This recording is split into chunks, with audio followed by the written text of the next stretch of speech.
एक तर सगळेजण चेअर करत होते मला त्यावेळेस, ज्यावेळेस मी इव्हेंट करत होते. पण मला आवाज फक्त एकाच माणसाचा येत होता, तो माझा कोच होता. कारण मला तो आवाज ऐकून ऐकून सवय झालेली, की आणि मला इव्हन सगळे स्विमर म्हणतात, की आवाज काहीच ऐकू येत नाही. पण हं. मला यायचा ऐकू माझ्या कोचचा आवाज. आणि ओके. हां, सो त्यामुळे ज्यावेळेस फिनिश केलं, त्यावेळेस म्हणजे सगळ्यांना असं झालं, की हां, सेकंड काय? असं हं. झालं त्यांचं, की हे काय झालंय? असं. आणि मग त्याच्यानंतर ते सगळ्यांना असं हे झालं, मग सगळे एकदमच, की आई शपथ! सिल्व्हर मेडल वगैरे असं झालं. आणि मग त्याच्यानंतर मी फर्स्ट टाईम माझे बाबा आणि माझे कोच यांनी माझ्यासाठी टाळ्या वाजवल्या. So wow! ते खूप जास्त हे होतं, की हां, म्हणजे छान केलंय मी. गुड. म्हणजे माझ्या गेममध्ये हं. मला कॉन्सन्ट्रेशनची खूप गरज असते. त्याच्यानंतर बॉडी कोऑर्डिनेशनची गरज असते. हं. जर मी एकही माझा स्ट्रोकचा बीट चुकवला, तर माझ्या नंतरचे सगळे बीट सगळे चुकणार आहेत. Okay, okay. सो तुमचं बॉडी कोऑर्डिनेशन आलं त्या गोष्टीमध्ये. तुमचा ब्रेन ॲक्टिव्ह राहतो हं, हं. त्या गोष्टीमुळं. फिजिकल हेल्थ तुमची चांगली होईल. हं. आणि सगळ्यात बेस्ट मॅथ्स तुमचं ना खूप छान होतं या गोष्टीतनं. तुम्हाला असं असे आपल्याला डिसिजन्स बनावे लागतात, की माहिती पण नाहीये, की घेऊ शकतो का नाही आपण, रिस्क किती बरोबर. आहे, नाही. पण त्या मोमेंटला ते घेणं डिसिजन महत्वाचं असतं. तुमचं डिसिजन मेकिंग चांगलं होतं या गोष्टीतनं. नमस्कार मंडळी. Welcome to chat podcast. आणि आज आपल्यासोबत एक नॅशनल लेव्हलची स्पोर्ट्स पर्सन आहे. तिने नॅशनल लेव्हलला जाऊन स्विमिंगमध्ये सिल्व्हर मेडल आणलेलं आहे अँड ऑफकोर्स तिचं नाव आहे आभा. सो आपण आज यासोबत भरपूर सारी चर्चा करणार आहोत स्विमिंगबद्दल, इन जनरल स्पोर्ट्सबद्दल अँड ऑफकोर्स एक स्पोर्ट्स पर्सनची जी मेंटॅलिटी असते at the time of that competition, आपण त्याच्याबद्दल खूप सारी चर्चा करणार आहोत डिटेलमध्ये. ऑफकोर्स आपण कसं आपली मेंटॅलिटी इन आर वर्क कशी इम्प्रूव्ह करता येईल, कसं एक स्पोर्ट्समॅनशिप आपल्या कार्यामध्ये आणता येईल. सो आपण ह्याच्यामध्ये पण खूप सारे डिस्कस करणार आहोत. सो ऑफकोर्स तुम्हाला समजा हा व्हिडिओ आवडला असेल तर जरूर लाईक करा अँड समजा तुम्ही सबस्क्राईब नसेल केलं तर जरूर जरूर जरूर नक्की नक्की नक्की सबस्क्राईब करा. अँड दुसरा सुरू करूया.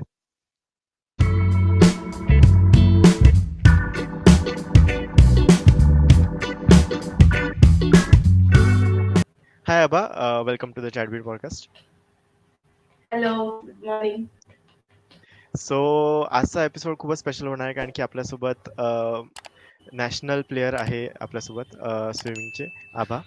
So of course welcome to the ChatBeat podcast. आमचं खूप भाग्य आहे थँक्यू. की तुम्ही आमच्या पॉडकास्टमध्ये आले. धन्यवाद. खूप जास्त मला पण संधी दिली आहे तुम्ही, की माझे सगळे एक्सपिरियन्सेस सांगण्याचा, थॉट माझे जे काय आहेत ते तुमच्याबरोबर शेअर करण्याचे. वा वा. जसं आपण पिक्चर्समध्ये बघतो, म्हणजे लेट्स से की भरपूर सारे स्पोर्ट्सवरती पिक्चर असतात. ते त्यांचं journey from from local level, from जसं तू बोललीस की क्लास लावतात ते किंवा काहीतरी ट्युशन लावतात किंवा काहीतरी करतात. त्यांचं मग झोनस जातात, झोनस नंतर मग district level, state level, national हो. लेवल.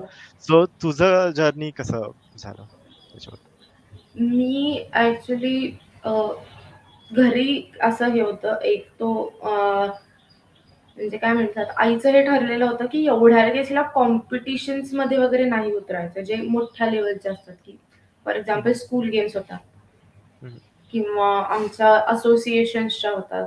त्याच्यामध्ये आईने असं ठरवलं, की एवढ्या लगेच नाही उतरवायचं. कारण एक एक तर काय असतं ना, की 4-5 वर्षाचं मूल आणि त्याला हम्म, तेव्हापासून त्या कॉम्पिटिशन म्हणजे कोणाबरोबर तरी ती कंपॅरिझन होती. हम्म, हम्म, हम्म, आणि मग जर आपण हरलो तर ते होत नाही. मग ते रडारडी वगैरे ते ते सगळं होतं.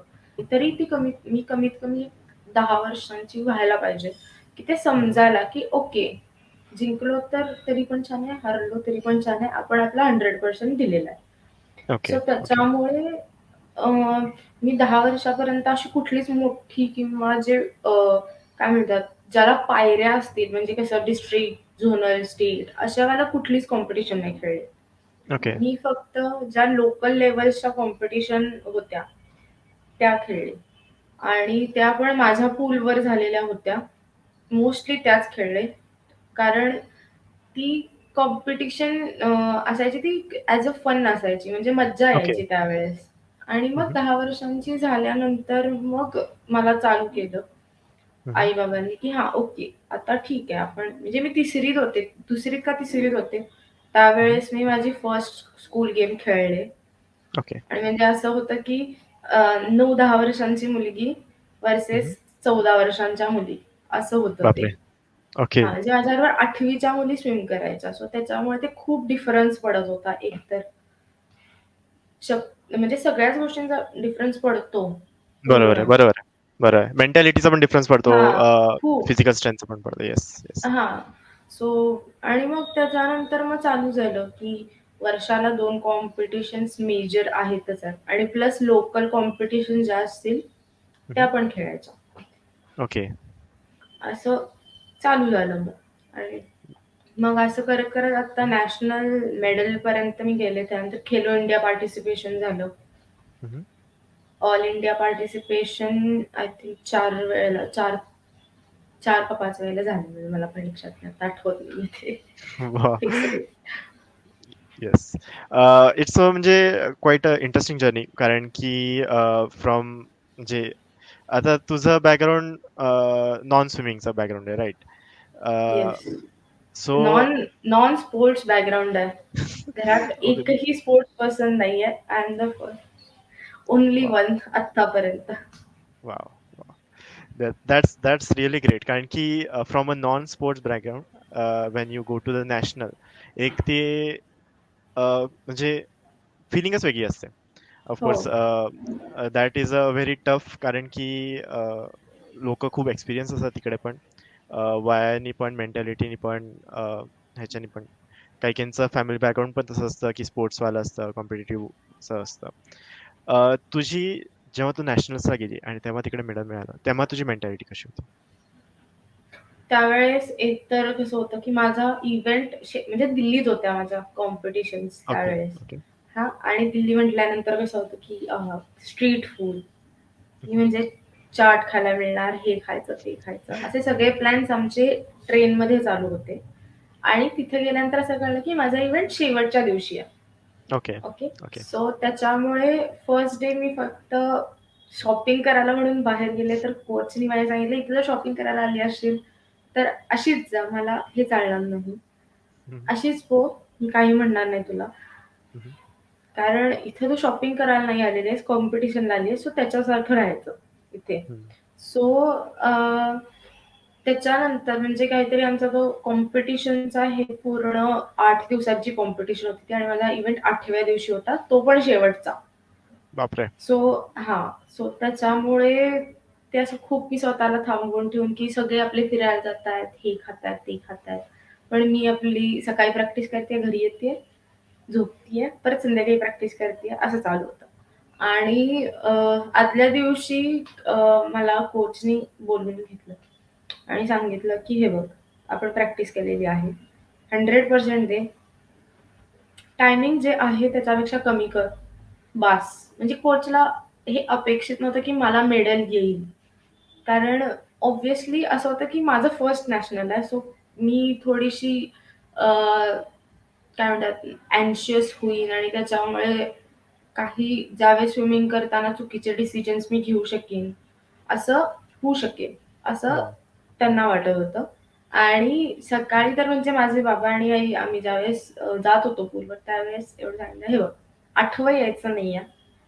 बेस्ट 8 मध्ये यायचं पण आठवं यायचं नाहीये आणि म्हणजे 6 पर्यंत 6वी वगैरे आलीस तरी आम्हाला चालेल. आम्हाला आनंद होईल." असं त्यांनी सांगितलं.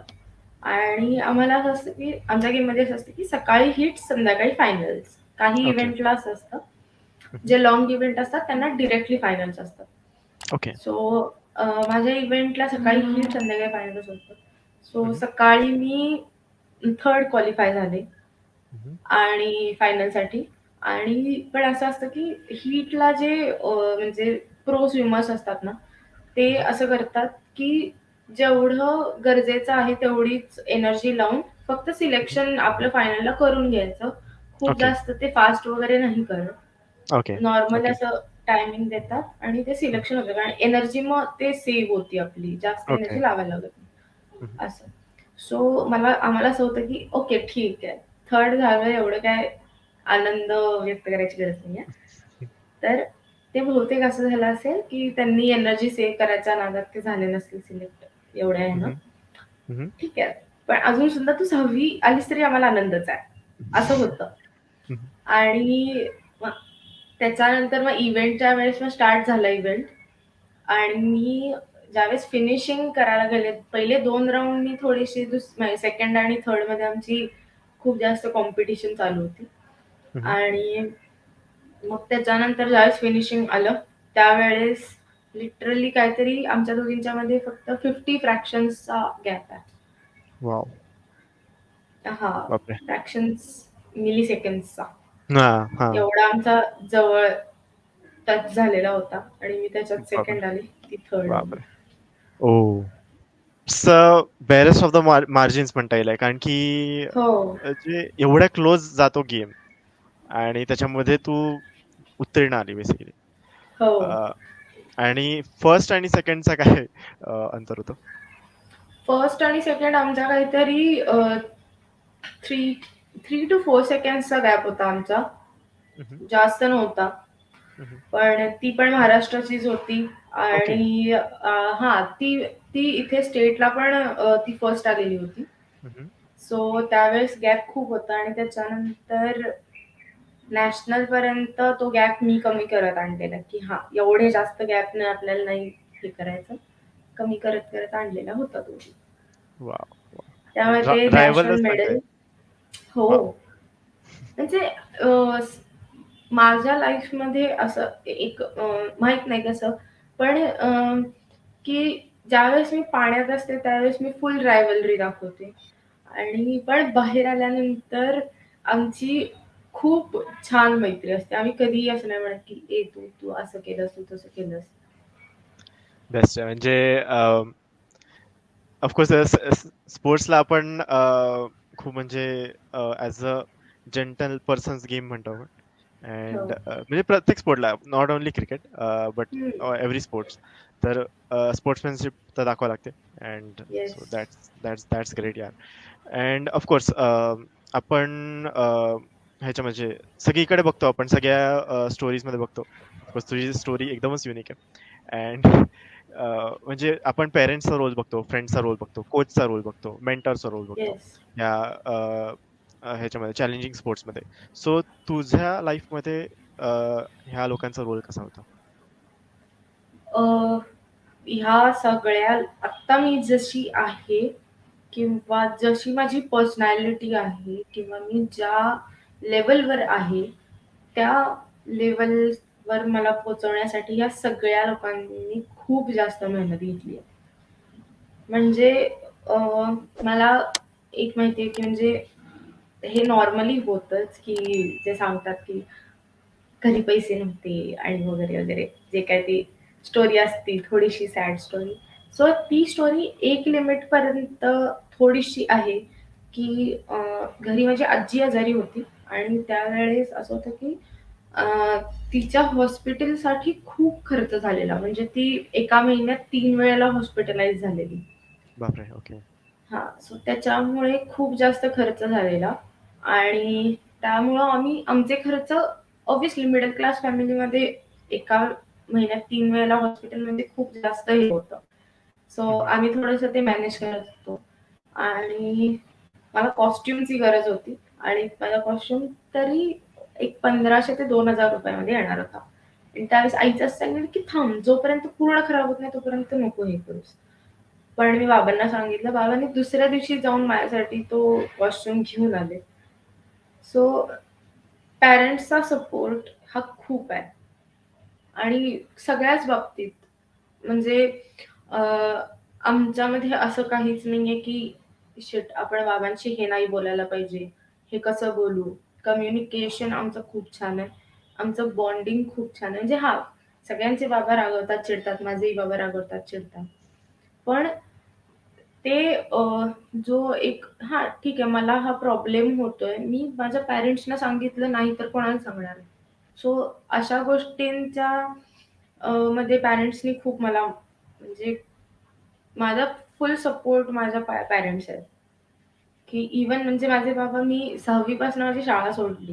म्हणजे मी शाळेला होते, पण मी जात नव्हते शाळेला बिकॉज ऑफ माय प्रॅक्टिस. हं, हं. सो माझे बाबाच मला शिकवायचे सगळे विषय. म्हणजे ओके. सोमवारी आपण गणित करायचं, मंगळवारी सायन्स करायचं. असं करत-करत आम्ही माझा जो काही सिलेबस असायचा तो कंप्लीट करायचो. हं, हं. आणि हं, असं तरी एक 10वी पर्यंत बाबांनी केलं हं.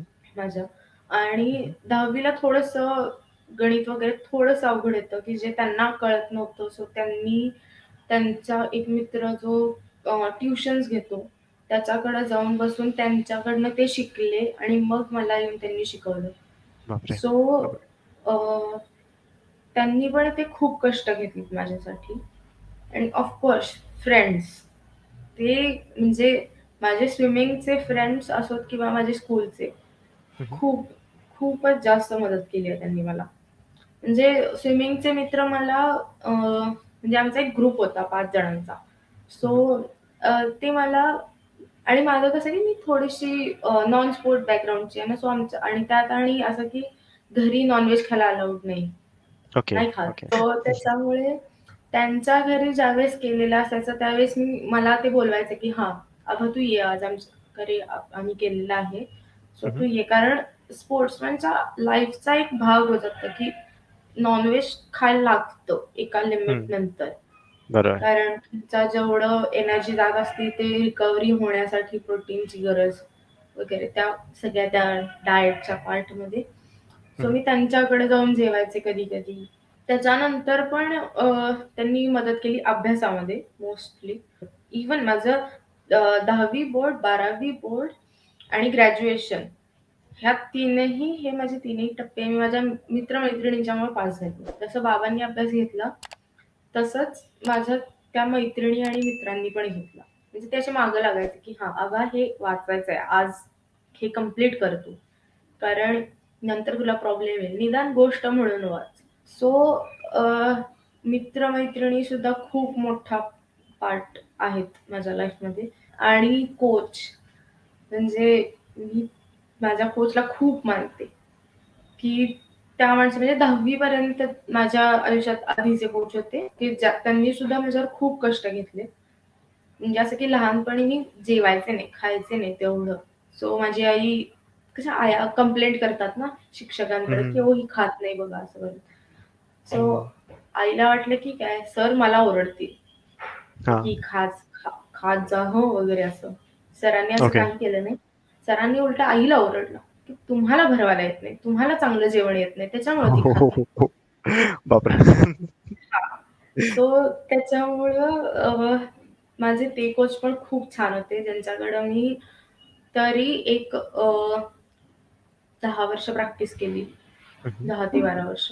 आणि त्याच्यानंतर 10वी मध्ये मी असताना माझे कोच चेंज झाले. ते कोच रिटायर्ड झाले. सो हं, हं. त्याच्यामुळे नवीन कोच आले.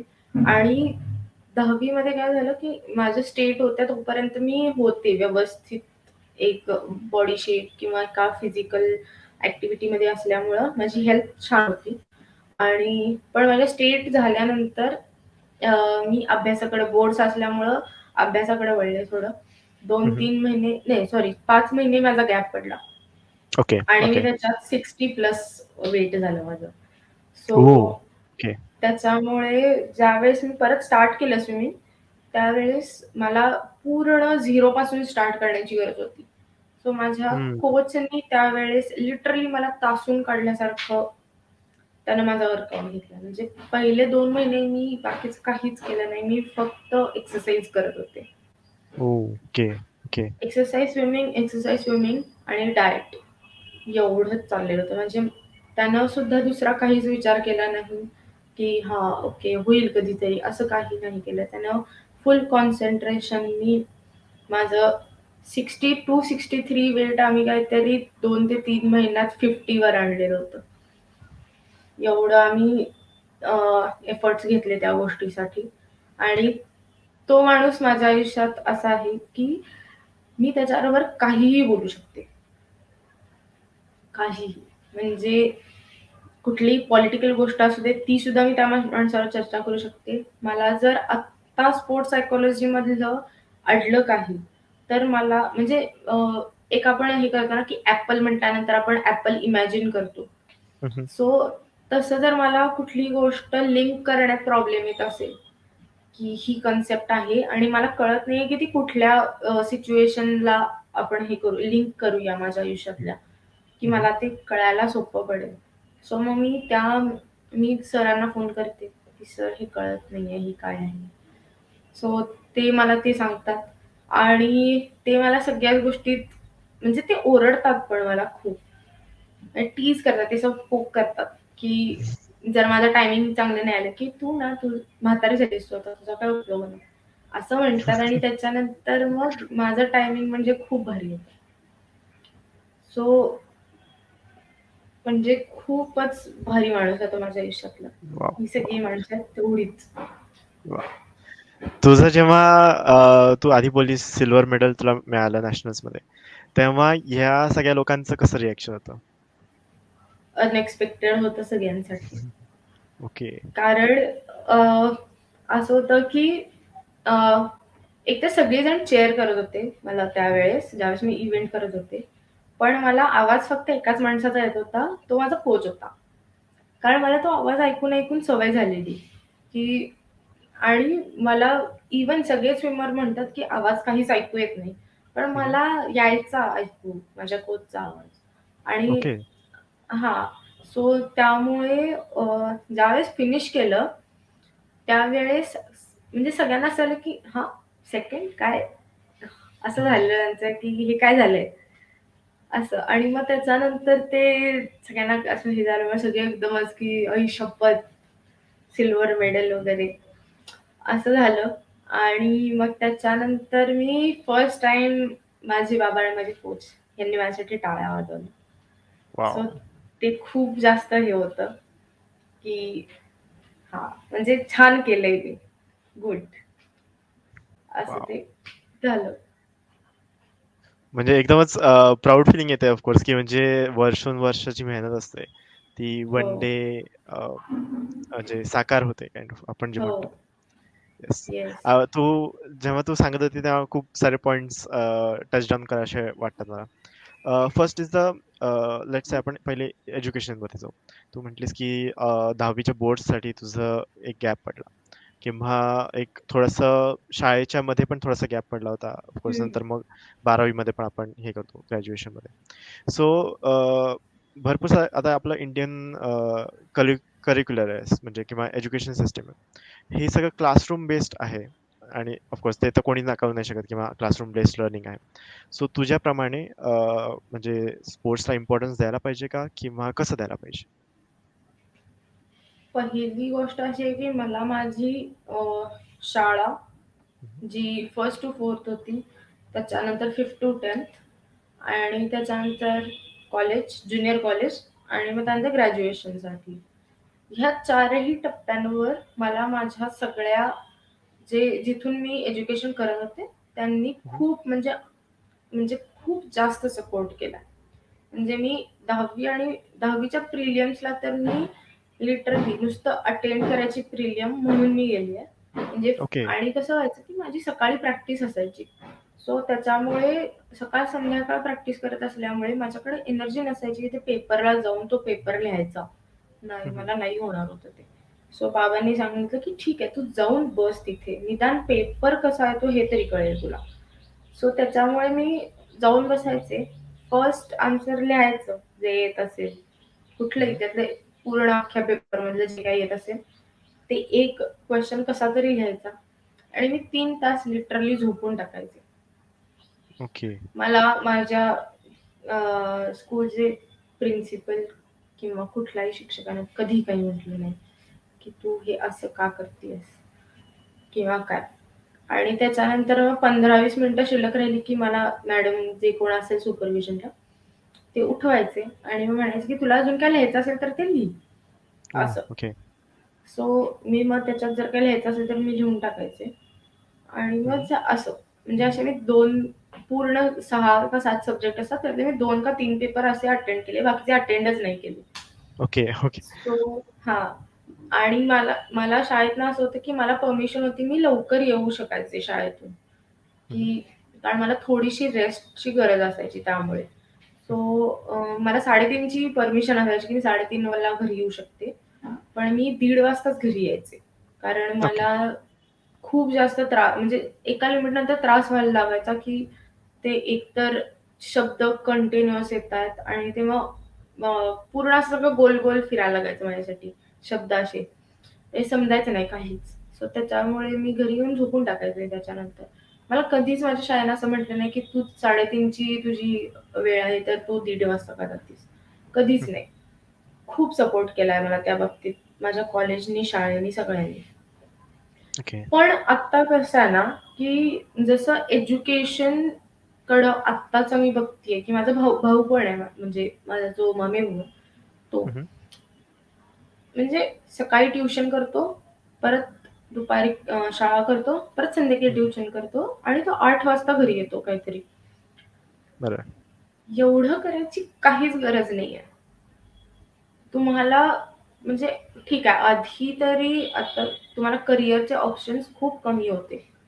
हं, हं. की एकतर इंजिनिअर व्हायचं नाहीतर डॉक्टर व्हायचंय. आणि तुम्ही बरोबर. आर्ट्सला गेला म्हणजे तुम्ही काहीच म्हणजे तुम्हाला काहीच येत नाही. तुम्ही जमत ढ नाही, आहात. जमत नाही. हां, हां, हां. ढ आहात त्याच्यामुळे तुम्ही आर्ट्सला जायचं. असं ते होतं. पण आता कन्सेप्ट चेंज झालाय. हं, हं. तुमच्याकडे करिअरचे ऑप्शन्स म्हणजे तुम्ही विचार पण नाही करू शकाल ह्या लेव्हलचे करिअरचे ऑप्शन्स आहेत. बरोबर. सो त्याच्यामुळे आणि स्पोर्ट्सचं जर म्हणायला गेलं तर होतं काय, की गणिताचा ना पोर्शन खूप राहिलाय घ्यायचा. ठीक आहे ना, मग पीटी पिरियड आहे, तो पीटी पिरियड घेऊया. तुम्ही असं हं, कधी सायन्सच्या लेक्चरला म्हणता का हो, की नाही माझा पोर्शन राहिलाय आणि मी घेतो तास म्हणून. हं.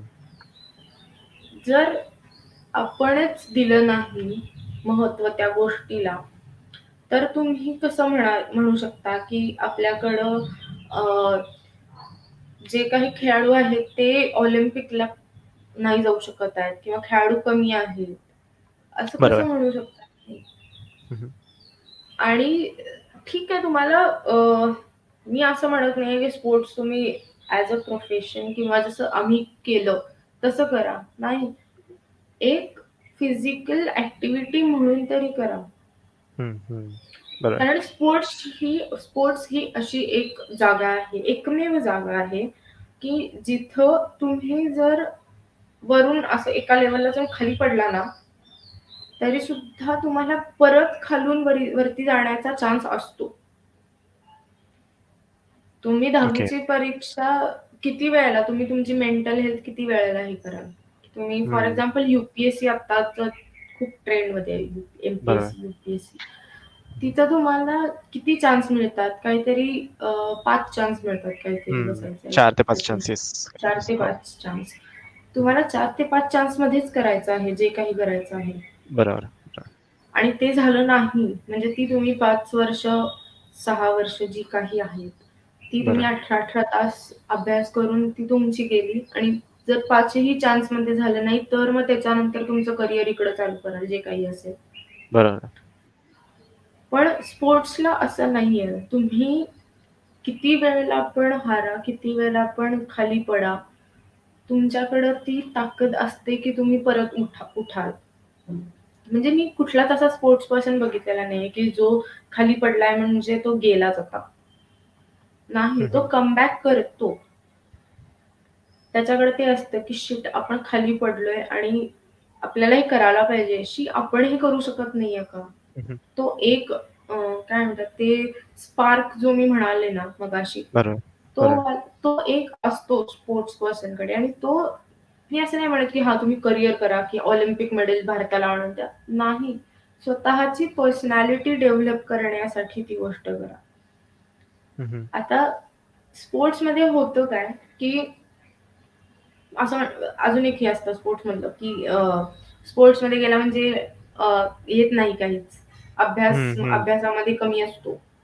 हम्म. मग शक्ती आहे, हुमदांडगा आहे माणूस, त्याच्यामुळे फक्त केलंय वगैरे असं नाहीये. स्पोर्ट्समध्ये म्हणजे माझ्या गेममध्ये मला कॉन्सन्ट्रेशनची खूप गरज असते.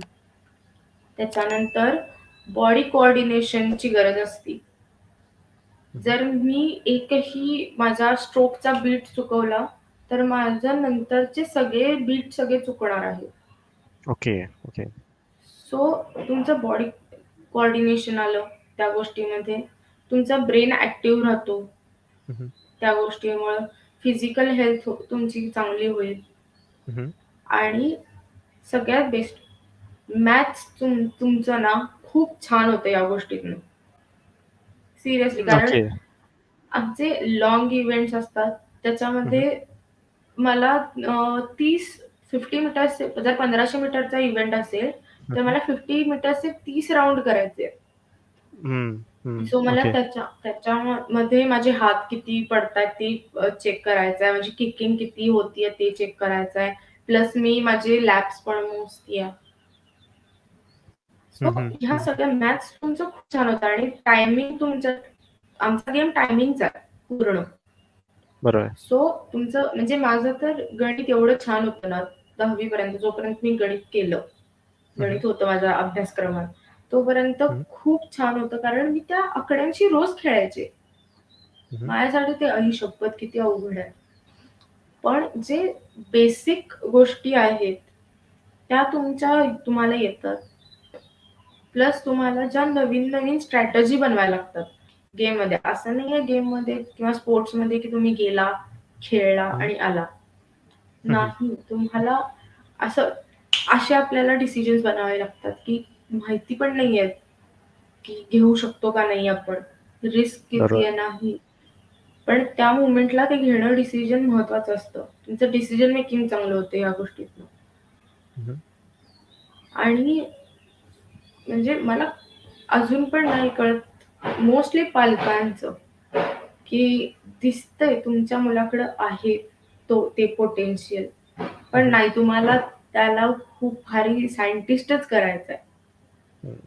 हा असेल ना, तो सायन्समध्ये सायंटिस्ट होण्याचा आहे त्याच्याकडं कपॅसिटी, हम्म. पण स्पोर्ट्स केल्यामुळं तिकडचं काही कमी होणार नाहीये ना. हम्म. राईट. तर ते कंपॅरिझन कमी करून ना, की हम्म. स्पोर्ट्स म्हणजे खूप असं काहीतरीच आहे आणि काही येत नाही कोणाला, ते सगळे स्पोर्ट्स मध्ये जातात आणि हम्म. जे हम्म. ज्यांना सगळं अभ्यासातलं येतं ते सगळे वर जातात.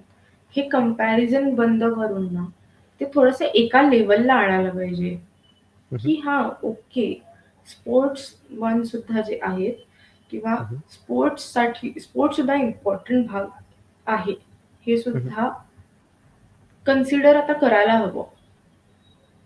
हम्म. राईट. आणि राईट. स्पोर्ट्समध्ये जर बघायला गेलं म्हणजे नॉट ओन्ली की तुम्ही फक्त ऍथलीट म्हणूनच तुम्ही करू शकता हम्म. करिअर, नाही, गरज नाहीये. आता मला स्पोर्ट्स आवडतं, मला हे नक्की आहे की एका लिमिट नंतर आपण ऍज अ ऍथलीट नाही कंटिन्यू करू शकत. बरोबर आहे. बरोबर. पण एवढ्या वर्षांची सवय असती आणि त्या स्पोर्ट्सवरचं प्रेम असतं. सो हम्म. त्याच्यामुळे असं होतं की शेट, आपण हे नाही सोडायचं नाहीये ही गोष्ट, राईट. असं होतं. सो त्याच्यामुळं माझ्यासाठी खूप छान आहे की मी ऍथलीटला रोज भेटतेय, मी स्पोर्ट्स सायकोलॉजी करतेय, मी स्पोर्ट्सला बरोबर म्हणजे स्पोर्टला मी सोडलेलं पण नाहीये आणि ना मी धरून ठेवलंय. हम्म. हम्म. बरोबर. असं आहे. म्हणजे मी ऍज अ ऍथलीट नाही कंटिन्यू करू शकत आहे, सो मी स्पोर्ट्स सायकोलॉजिस्ट थ्रू स्पोर्ट्सशी कनेक्टेड आहे. हम्म. बरोबर. सो खूप. तुम्ही ही करिअर ऑप्शन्स पण तुम्ही बघू शकता ना. हम्म. राईट. एकदम करेक्ट बोललीस, कारण की ऑफकोर्स म्हणजे ॲज अ स्पोर्ट करिअर पण आपण बघू शकतो, आणि ते मल्टिपल स्पोर्ट्स आहेत. म्हणजे not only swimming, there are various sports like cycling also, running also, marathon पण असतं, येस, काही every basketball, sports. Every sport. So yes, it should be encourage by the parents. सगळ्यांनीच एनकरेज केलं पाहिजे, फ्रेंड्सनी, फॅमिलीनी. जसं तुझ्या कंडिशनमध्ये झालं की फॅमिलीनी सपोर्ट केला, फ्रेंड्सनी सपोर्ट केलं, कोचनी पण सपोर्ट केला, अँड येस. एवढ्या सगळ्यांचा कलेक्टिव्ह एफर्ट्स मिळून तू आज ज्या मुकामला आलीस, त्या मुकामला तू म्हणजे आलीस बेसिकली त्यांच्यामुळे. हो. सो सो या दॅट्स ग्रेट म्हणजे, आणि करायला पाहिजे हे. ऑफकोर्स तू ह्याच्याबद्दल बोललीस की मेंटॅलिटी बद्दल तू बोललीस की म्हणजे अ, त्या टाइमला क्विक थिंकिंग लागतं, एक वेगळी मेंटॅलिटी लागतं. तू थोडंसं रायव्हलरी बद्दल पण बोललीस की हो. त्या टाइमला म्हणजे थोडंसं एक अग्रेसिव्ह माइंडसेट पण पाहिजे.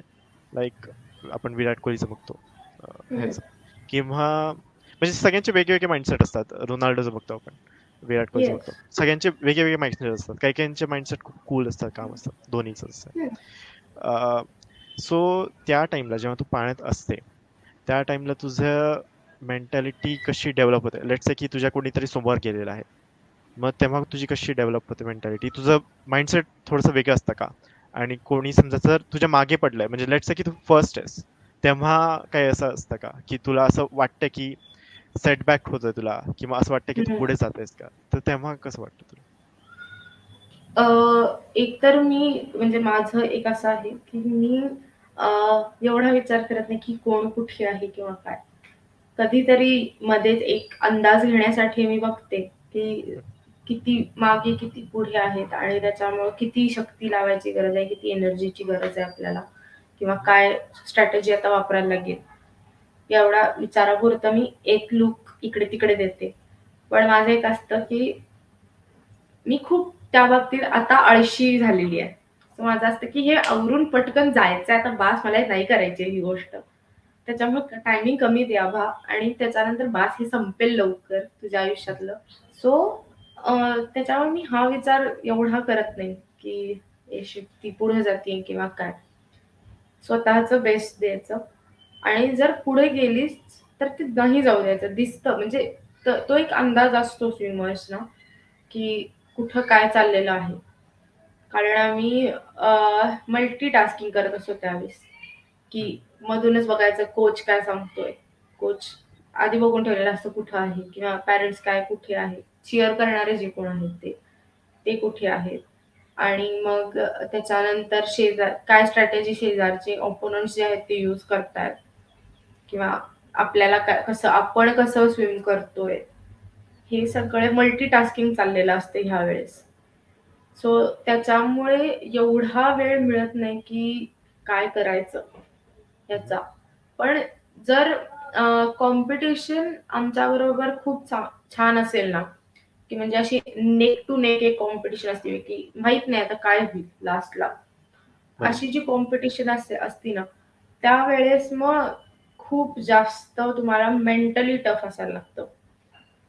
कारण त्याच्या ओके. वेळेस चान्सेस तुमचे हारायचे असतात जास्त. ओके. ओके. कारण तुम्ही सांगू नाही शकत की फिनिशिंगला काय होईल. आणि ओके. तुमच्याकडं टायमिंगचा गेम असल्यामुळे तुमचं 2 ते 3 फ्रॅक्शननी सुद्धा मेडल किंवा तुमचं सिलेक्शन जाऊ शकतं. बरोबर. सो अख्ख्या वर्षाची मेहनत आणि प्लस त्याच्यानंतर तुम्ही ते 2 फ्रॅक्शन साठी तुमचं मेडल किंवा हे हुकलंय, तर ते सहन न होण्यासारखी गोष्ट असते त्यावेळेस. बरोबर. बरोबर आहे. त्यावेळेस तुम्ही किती ते पचवू शकतात ती गोष्ट. हम्म. तर ह्या सगळ्या गोष्टी माझ्या चालू असतात आणि मोस्टली मी हरते ह्या गोष्टींमध्ये. ओके. फिनिशिंगच्या वेळेस काहीतरी हो. मी घोटाळा करते आणि माझं ओके. ओके. ते मी मागं पडलेली असते. मग आल्यानंतर कोचच्या थोड्याशा शिव्या खायची की अगं तू हे का केलंस. येस. ऑफकोर्स तुझं म्हणजे जेव्हा तू म्हटलीस की क्विक थिंकिंगचं टाइम येतो, क्विक डिसिजन्सचा टाइम येतो, असा तुझा कुठला प्रसंग झालाय का, की त्या टाइमला तुला एकदमच लागलं आणि मग तू त्याच्यामधून उत्तीर्ण झाली? नाही, माझा इथे तरी तसा डिसिजन नाही आलेला अजून तरी. ओके. कारण मी म्हणजे त्या बाबतीत माझे जे फर्स्ट कोच होते, त्यांनी आम्हाला काही गोष्टी सांगितलेल्या, की तुम्ही असं ही सिच्युएशन आणायचीच नाही की तुम्हाला डिसिजन एवढ्या क्विकली घ्यायला लागेल. ओके. ओके. तुम्ही तुमचा जो काही इव्हेंट आहे, तो ज्यावेळेस तुम्ही ब्लॉकवर उभा राहता, त्यावेळेस एकदा पूर्ण पोहून घ्यायचा मनातल्या मनात, की तुम्ही कसं पोहणार आहात. आणि जसा प्लॅन केलेला आहे तुमच्या मनात, तुम्ही तोच एक्झिक्यूट करायचा. हम्म. त्यावेळेस एकदमच चेंज करायला म्हणजे येते सिच्युएशन येतीच अशी, की हम्म. डिसिजन घ्यावे लागतात. पण ती कमी कमी यायला पाहिजे तशी सिच्युएशन. की तुम्हाला म्हणजे आता आमच्या ह्याच्यात काय डिसिजन्स येऊ शकतात की जो बोर्डचा गॅप असतो आमचा स्टार्टिंग साठीचा तो किती ठेवायचा आहे, तो एक डिसिजन असू शकतो की हा एवढा ठेवला तर कदाचित पुढे उडी जाईल आमची वगैरे. Okay, okay. फिनिशिंगच्या वेळेस पुलिंग कसं करायचं आहे, किंवा जर लॉंग इव्हेंट्स असतील तर पेसिंग असतं आमच्या इथे. पेसिंग म्हणजे की तुम्हाला एका टायमिंग मध्ये तुमचा 100 मीटर कव्हर करायचा. ओके, तो तुमचा पेस आहे की तुम्ही ह्या मिनिमम टाइम मध्ये तुमचा 100 मीटर कव्हर करताय. सो ओके, तो एक ओके. पेस असतो आमचा. सो मग तो पेस कमी करायचा आहे, जास्त करायचा आहे, काय आहे, तो डिसिजन घेणं. हे क्विक डिसिजन्स असतात आमचे. हं. सो ह्याच्या व्यतिरिक्त आम्ही काहीच घेऊ शकत नाही डिसिजन. कारण आमचा तसा कुठल्याही ऑपोनंटशी कॉन्टॅक्ट येत नाही. हं. कुस्तीमध्ये येत असेल किंवा बॅडमिंटन मध्ये सुद्धा तो कॉन्टॅक्ट एक असतो. बरोबर. सो तसं तसा कॉन्टॅक्ट आमचा नसल्यामुळे एवढेच आमचे डिसिजन्स वेगळे होऊ शकतात. आणि पण ते खूप कमी वेळेला घेतले जातात, किंवा ते प्रत्येक कॉम्पिटिशनला आम्ही घेत असतो, पण ती आता सवय झालेली असल्यामुळं ती गोष्ट आमच्या लक्षात येत नाही की ओके, आपण ओके. हे हा घेतलं ही आपण. गोष्ट म्हणजे ती आता हा हे आपण डिसिजन घेतलेला म्हणजे आता ती आमच्यासाठी नॉर्मल रुटीन गोष्ट झाली आहे हं, की हं. फिनिशिंग आलंय सो त्याच्यामुळे पेस कमी करायला पाहिजे आपला. या सगळ्या हं. गोष्टींची आता सवय झाली आहे आम्हाला. So okay. त्याच्यामुळे ती गोष्ट लक्षात येत नाही आमच्या. बरोबर. बरं. Yes, of course. तू ह्याच्याबद्दल पण बोललीस, मेंटॅलिटीबद्दल बोललीस तू सेटबॅक्सबद्दल पण तू थोडंफार बोलली. ऑफकोर्स सेटबॅक्स सगळ्यांच्या लाईफमध्ये येतात, इंजुरीज सगळ्यांच्या लाईफमध्ये येतात. Yes. ह्या इंजुरीज किंवा ह्या सेटबॅक्सला कोप अप कसं करायचं आणि तू कसं केलंस कोप अप? एक तर कोप अप करायची गोष्ट अशी असती की म्हणजे you have to accept that thing की ओके माझ्याबरोबर ती झालेली आहे. कारण ज्यावेळेस मला इंजुरी झाली आणि म्हणजे माझा हा शोल्डर जो आहे तो लिटरली असा म्हणजे असा एवढा एवढा आडा झालेला होता, सुजून. बापरे! सो बापरे! हा सो त्याच्यामुळे घरी आल्यानंतर आणि मी त्यावेळेस चेन्नईमध्ये होते. चेन्नईमध्ये हं, इंजुरी झाली. तिथून मी मणिपूरला गेले हं. आणि मग मणिपूरवरून घरी आले, तर घरी आल्यानंतर कळलं मला की ते बापरे! म्हणजे त्यावेळेस दुखत होतं, हं, बट हं. ते केवढं आहे ते मला कळत नव्हतं काहीच. हं, हं. सो घरी आल्यानंतर आई म्हटली की "अगं हे काय आहे? केवढं झालंय ते?" असं. सो त्यावेळेस आणि मग त्यानंतर फिजिओथेरपी वगैरे सगळं चालू झालं आणि मी प्रत्येक फिजिओथेरपी सेशन नंतर घरी आले की रडायचे, की माझं आता स्विमिंग हं, बंद होणार आहे. हं. म्हणजे रोजचं असायचं हे. सो जेवढा काळ तुम्ही त्या ॲथलीटला तुमच्या सोबत ठेवाल ना, की ओके त्याला पॉझिटिव्ह तुम्ही चेंज करावं लागतं पॉझिटिव्हली. की असं नाही ना, की हां, ओके, ठीक होईल, ठीक होईल. तो एक हं. जेस्चर पण दिसायला पाहिजे त्या गोष्टीतला. बरोबर. आणि मग तुम्ही आणि असं नाही की ते फक्त पॅरेंट्सच्याच कडनं व्हायला पाहिजे. हं, हं. ते फुल सोसायटीच्या कडून व्हायला पाहिजे. तर जसा सपोर्ट लागतो ज्यावेळेस तुम्ही कुठेतरी पोहोचायला, तसं तुम्ही ज्यावेळेस खाली पडता ना, त्यावेळेस उठायला सुद्धा तुम्हाला तो सपोर्ट लागतो, हं, हं. हं, हं. की ओके, आम्ही आहे तुझ्याबरोबर. हे जे एक असतं ना ते. तर ती गोष्ट खूप महत्वाची असते. आणि बाकीचं जर खूपच जास्त सीरियस असेल आणि खूपच सायकॉलॉजिकल इम्पॅक्ट खूप झालेला असेल, तर मग आय रिकमेंड की तुम्ही सरळ सायकॉलॉजिस्ट किंवा जर खूपच जास्त डिप्रेशनमध्ये वगैरे असेल, तर सायकॉलॉजिस्टची कन्सल्ट करून मग सायकियाट्रिस्टकडे जावं. ओके, मग त्याचे ओके. मेडिकेशन्स वगैरे सगळं ते मग प्रोसिजर जे हं. काय असेल. Okay, okay. तुमच्या गेममध्ये सुद्धा जे रिलेज असतात, ते सुद्धा ॲज अ टीम तो गेम असतो, इव्हेंट असतो हं, हं. आणि तो सगळ्यात इंटरेस्टिंग असतो. ओके. कारण 4 लोकं स्विम करतात हं, हं. आणि अ, त्याच्यामध्ये असं असतं की युजली जो इव्हेंटला तुम्ही नॉर्मल इव्हेंटला तुम्ही तुमचा टायमिंग देता ना, त्याच्यापेक्षा हं. 2 सेकंड ड्रॉप करून तुम्ही टायमिंग देता रिलेला ओके, कधीही. ओके. हां, म्हणजे त्यावेळेस ती मज्जा असते की नाही त्या टीमला जिंकू द्यायचं नाहीये. सो तुम्ही ॲज अ टीम काम करता. हं, हं. सो ते टीम कोहेजन जे असतं ना, हं, ते हं. तिथं येतं. सो रिले बघणं किंवा अनुभवणं हे खूपच जास्त मजेचं आणि खूप इंटरेस्टिंग गोष्ट आहे ती. वॉव! वॉव! सो बेसिकली आपण म्हणजे असं बघतो आपण, की मोठे-मोठे कॉम्पिटिशन्स असतात. तू स्टेट लेव्हल खेळली आहेस, नॅशनल लेव्हल खेळली आहेस. तुला जास्त एक्सपिरियन्स आहे. अजून असतात काही म्हणजे कॉमनवेल्थ गेम्स आहेत, ऑलिम्पिक्स आहेत. तर भरपूर सारे मोठे-मोठे स्पोर्ट्स पर्सन आहे. रेसलिंग तू जसं म्हटली, स्विमिंग आहे. सगळे टेबल टेनिस आहे, बॅडमिंटन आहे. त्यांचं सगळ्यांचं स्पोर्ट्स पर्सनचं काहीतरी एक पहिले रिच्युअल असतं.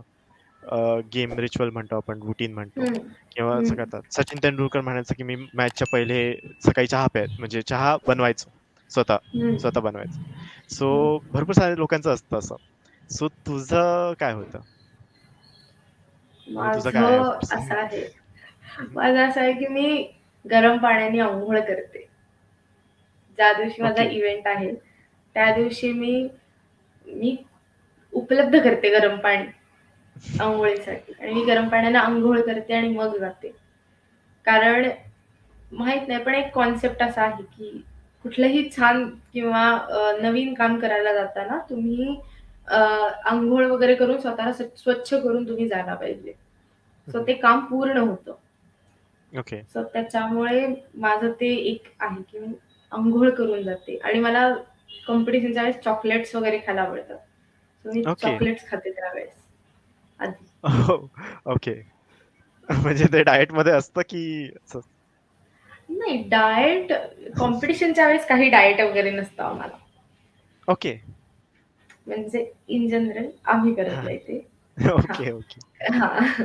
युजुअली असतो डाएट. कारण हं, कॉम्पिटिशनच्या वेळेस तुम्ही जास्त सांभाळायला हवं हं, हं. तुमचं डाएट किंवा तुम्ही काय खाताय या पद्धतीचं. पण माझ्या कोचला ते पटत नाही काही ह्यानं आणि तो म्हणतो, की खावा तुम्हाला जे पाहिजे ते खावा. काही नाही. तुम्ही कॉम्पिटिशनला आलेला आहात. म्हणजे असं आहे, की एक एक वर्षी मी त्याला असं सगळ्यांनीच आम्ही म्हटलेलं, की "सर आम्हाला आईस्क्रीम खायचं आहे आता." आणि रात्रीचे 10:30 वाजले. पावसाळ्याचा सीझन आहे आणि आम्ही अ, पुण्यामध्ये बालेवाडीमध्ये रात्री 10:30 वाजता हॉस्टेलमधून बाहेर पडून आईस्क्रीम खायला बाहेर पडलेलो होतो. दुसऱ्या दिवशी आमचा इव्हेंट पण आहे. पण त्यांचं एक असं आहे, की तुम्ही जेवढं रिस्ट्रिक्ट कराल ना स्वतःला, तेवढं तुमचं म्हणजे काय होतं, की तुम्हाला KFC खायचंय. हं, तर ती गोष्ट मला खायचंय, पण मला खायला नाही मिळत आहे, ते मी नाही खाऊ शकत. ते एक हं, हं. निगेटिव्ह थॉट तयार होतो तुमचा तिथे. हं, मग हं. ती निगेटिव्हिटी तुमच्या परफॉर्मन्समध्ये उतरते. सो त्याच्यामुळे एक वेळेस खाल्लं इट्स ओके. ते असं नाही की हां, रोज उठून तुम्ही खाताय. बरोबर. नाही. एक दिवशी जेव्हा वाटलं हां, ओके खाल्लं. Then it's okay. पण म्हणजे असं माझ्या कोचचं अजून एक आहे, की ते ना पैज लावतात, की हां, तू एवढं-एवढं टायमिंग दिलंस ना, तर आपण KFCला जातोय उद्या. एवढं टायमिंग दिलंस ना, तर तुला काय हवंय? हे चॉकलेट हवंय का? उद्या मी माझ्याकडनं हे चॉकलेट. किंवा ज्यावेळेस मी वर्कआउट करायचे नॉर्मल, तर त्यावेळेस असं होतं, की तू पहिल्या 5 सेटचं एवढं टायमिंग दिलंस, तर आज आपण वर्कआउट नंतर पाणीपुरी खायला जायचंय. दुसऱ्या दिवशी ते सगळे कॅलरीज जे आत गेल्यात, ते सगळे बर्न करायचं काम त्यांच्याकडेच असायचं. त्यानुसार वर्कआउट घ्यायचे ते आमचा, की ते बर्न होतील. पण एक मोटिव्हेशन मिळतं त्या गोष्टीनं तुम्हाला, हं, हं. की हे पाहिजे ना आपल्याला, मग त्याच्यासाठी हे टायमिंग द्यायचंय. छोट्या-छोट्या गोष्टींचं मोटिव्हेशन असतं ते. हं. एक आपण भरपूर सारे आता इंटरनॅशनल लेव्हलला बघतो, की अ, अ, जेव्हा आपण लेजेंड्स स्विमिंगचे लेजेंड्स आपण विचार करतो, तर मायकल फेल्प्स नाव येतं आपल्यासमोर. मार्क येस, येतं, मार्क द शार्क म्हणतो त्याला आपण. तो येतो येस. किंवा यंग लोकं पण येतात. स्कूल नावाचं आहे. चायनीज असतात. सो ह्यांची नावं येतात आपल्या पण मनात, पण इंडियन्सची नावं येत नाही. असं का? आणि why is India not able to convert such a talent म्हणजे इंटू स्विमिंग? ओके. तर ही जी स्थिती होती ती तरी आता खूप बदललेली आहे. कारण आता जे स्विमर्स आहेत ते खूपच म्हणजे खूप छान पद्धतीनं परफॉर्मन्स देतात. की म्हणजे जसं की साजन प्रकाश असेल, 2 वेळेला ऑलिम्पिक. त्याच्यानंतर आता श्रीहरी नटराज, तो सुद्धा आता त्याचं सेकंड ऑलिम्पिक आहे. हम्म, पण आपल्याकडं कुठेतरी इन्फ्रास्ट्रक्चर कमी पडतं त्या दृष्टीनं, की जसं त्या लोकांचं आहे आणि प्लस आपल्याकडे एक आहे की जसं आपलं काय म्हणतात, भौगोलिक स्थितीनुसार एक आपली पर्सनॅलिटी असते ना, इंडियन्सची जी पर्सनॅलिटी आहे. हम्म, हम्म. सो त्याचा सुद्धा थोडासा त्याच्यावर प्रभाव असतो परफॉर्मन्सवर. सो आणि आता फॉर एक्झाम्पल की वीर धवल खाडीचा आपण एक्झाम्पल घेऊ शकतो. म्हणजे तो वीरू दादा आहे आमच्यासाठी तो. असा आहे. ओके. ज्यावेळेस त्याला बीजिंग ऑलिम्पिक्सला जायचं होतं, सो त्याच्या आधी त्यानं सांगितलं होतं की मला बाहेर जायचंय माझा हे करण्यासाठी. तर त्यावेळेस गव्हर्नमेंटनं नाही त्याला सपोर्ट केला आणि ओके. त्याच्यामुळे त्याचा थोडा परफॉर्मन्स कमी आला. हम्म, तर गव्हर्नमेंटनं एकतर इन्फ्रास्ट्रक्चर अजून खूप छान करायला पाहिजे त्या बाबतीतलं. आणि कारण जरी आपण म्हटलं की साई सेंटर्स वगैरे आहेत, जिथं हम्म. आहेत गोष्टी उपलब्ध, पण आता असं आहे की नुसताच कोच उपयोगाचा नाहीये. जसं मी म्हटलं की सपोर्टिंग स्टाफ पण तेवढाच इम्पॉर्टंट आहे. तुमचा जो सगळ्यात छोटं काम करतो ना, तो सुद्धा इम्पॉर्टंट आहे. जसं की मॅश्युअर.